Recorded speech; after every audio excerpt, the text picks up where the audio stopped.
नमस्कार साथियों, भारतीय जनता पार्टी 2014 के बाद अब तक सत्ता में कायम है। वहीं बात करें भारतीय जनता पार्टी के सबसे बड़े विफलता के बारे में, तो सबसे बड़ी विफलताओं में से एक विफलता यह है कि भारतीय जनता पार्टी की एजुकेशन स्ट्रैटेजी बहुत ही घटिया लेवल की है। क्योंकि 2014 के बाद से लगभग अभी तक 90+ पेपर लीक हो चुके हैं और लीक के मामले सामने आ चुके हैं। लेकिन 2014 के बाद से क्या भारत सरकार की इस पेपर लीक वाली घटनाओं पे नज़र नहीं गई है, या फिर भारतीय जनता पार्टी की सरकार यह चाहती है कि ये पेपर लीक की घटना होती रहे ताकि छोटे छोटे कार्यकर्ता और छोटे छोटे जो पार्टी के लीडर्स हैं उन लोगों के परिवारों में रोजगार और उन लोगों के परिवार में जॉब देना इन्हीं के जरिए दिया जा सकता है। तो कहीं ये स्ट्रैटेजी के पीछे सरकार की मेल मिलाप भी तो नहीं है।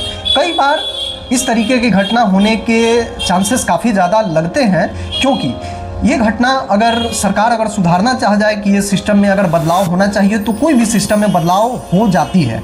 लेकिन अगर इस तरीके की घटना बार बार हो रही है तो आप गौर कीजिए इस बात पे कि 90+ केसेस आपके नज़र के सामने हैं, बट कितने सारे केसेस ऐसे होंगे जो आपके नज़र के सामने नहीं आ रहे हैं बट पेपर लीक के मामले चले आ रहे हैं।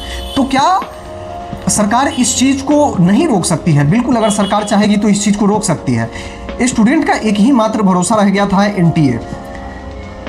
एनटीए पे खुल के स्टूडेंट अपना भरोसा जताते हैं और उस पर बिलीव करते थे। लेकिन पिछले कई दशक से चल रहे एग्ज़ाम में ये देखा गया कि एनटीए का भी जो है स्थिति भारत में बहुत ही ख़राब होते जा रही है दिन प्रतिदिन, और वो एग्ज़ाम कंडक्ट सही से नहीं करा पा रही है। तरह तरह के मामलों से पेपर लीक का मामला सामने आ रहा है।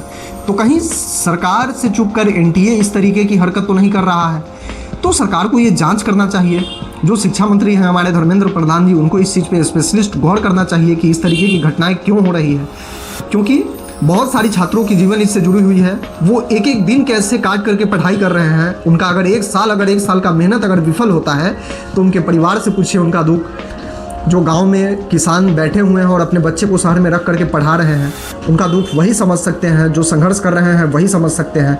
आप एसी में बैठे हुए ऑफिसर नहीं समझ सकते हो इस चीज़ को वही समझ सकते हैं जो गांव के धूप में, कलकलाती धूप में मर करके पैसे अपने बच्चे को भेजते हैं, इस उम्मीद में रहते हैं कि मेरा बच्चा इस साल सक्सेस हो जाएगा, इस बार सक्सेस हो जाएगा। लेकिन क्या आता है सामने? पेपर लीक के मामले। तो इस तरीके की घटनाएं बहुत सारे युवाओं को पढ़ाई छुड़वा कर उसमें कला होने के बावजूद भी पढ़ाई छोड़कर उसे मजदूरी और दिहाड़ी करने दूसरे राज्य में जाना पड़ता है, और दूसरे राज्य में जाकर फिर जो है वहाँ वो लेबर मजदूर बनते हैं, और लेबर मजदूर बन करके वो अपने जीवन को कैसे भी किसी तरीके से भी संघर्ष के माध्यम से वो अपने जीवन को व्यतीत करते हैं।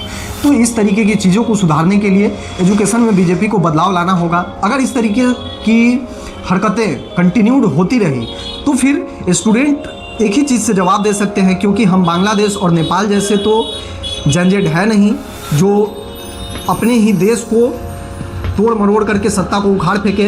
नहीं, बिल्कुल भी हमारी कल्चर ऐसी नहीं है। हम पढ़े लिखे सब स्टूडेंट हैं। भारत के सांस्कृतिक में भी इस तरीके का वो नहीं है कि हम लोग अपने ही देश को आहत पहुंचाएं और अपने ही देश को तोड़ मरोड़ के फेंकें। अगर इस तरीके की कुन्नेस है वाकई में छात्रों को लग रहा है कि कोई और हमें सुधार कर सकता है, तो ये स्ट्रैटेजी के थ्रू एक मत बनाकर छात्रों को आने वाले चुनाव में किसी एक पार्टी को वोट करके और उससे ये चीज़ का आश्वासन लेना चाहिए, क्लियर करना चाहिए कि मैं आपको वोट दे रहा हूँ, इसके बदले ये चीज़ों में सुधार होनी चाहिए, ये चीज़ों में सुधार होने चाहिए। अगर फिर भी वो सरकार बनाने के बाद इसी तरीके की घटनाएं हो रही है तो आप पुनः सत्ता को परिवर्तन कर दीजिए। अगर सत्ता परिवर्तन भी होते रहा तो स्थितियाँ कुछ न कुछ सुधर जाएंगी। क्योंकि एक पार्टी के हाथ में, एक स्पेशल पार्टी के हाथ में सत्ता होने से भी कई बार ऐसा होता है कि कई सारे चीज़ों में विफलता देखने को मिलती है। तो बदलाव भी एक विकास का अच्छा मार्ग है।